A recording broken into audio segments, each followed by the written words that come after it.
G.I. Joe, American hero, G.I. Joe is there. Just as we're learning about the American woman who called herself Jihad Jane, now word of another U.S.-born al-Qaeda suspect. This one's a man who worked at a nuclear power plant, or a series of them, in New Jersey as recently as 2008. Although state officials say he was supervised, he did not breach security. The suspect, 26-year-old Sharif Mobley. He graduated from high school in New Jersey. One of his former neighbors says Mobley moved to Yemen 2 years ago to work on his Arabic. Officials there arrested him earlier this month in a roundup of al-Qaeda suspects.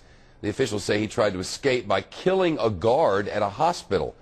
With us now is a man who says he was close friends with Mobley in high school. He's asked to identify only by his first name. As you can imagine, he's a little weirded out these days. Chad's on the line with us. Hey, Chad.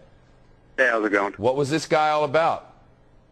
Hey, he was just a normal guy. I mean, back in the day, I mean, we used to, go to wrestling shows and stuff like that. I mean, he was just a normal, nice guy. Never really bothered anybody, was just friendly, would do anything for anybody. And did he tell you he was bouncing to Yemen? I haven't talked to him in about 7 years. All right, so back in the day, did he have since high school. Did he have radical thoughts? Did he say radical stuff, or what?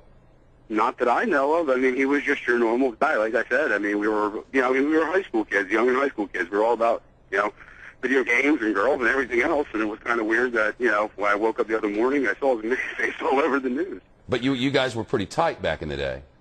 Back in high school, I mean, he didn't have those sorts of influences in his life then. Those of radical thoughts and anti-U.S. sentiment. No, not that I know of. I mean, not that I know of at all. I mean, he was, like I said, just your average guy. Have you talked to any of the old schoolmates about this whole thing?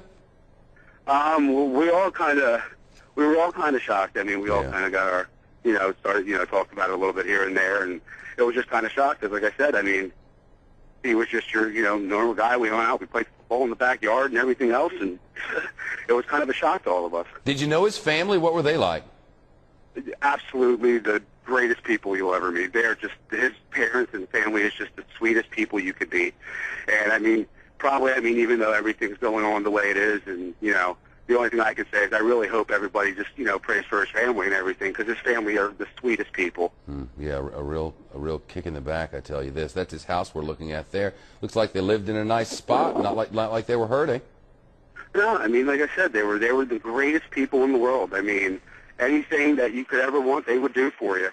And that's why it's kind of a shame. But like I said, I really wish everybody would, hope that this works out, and, everybody just kind of keeps them in their prayers a little bit. Because, I mean, I'm sure it's very rough on them. And, my thoughts and prayers are certainly going out to them as well.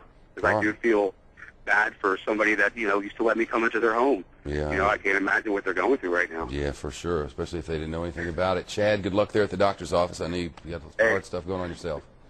Hey, thanks, bud. Right on. G.I. Joe, American hero, G.I. Joe is there.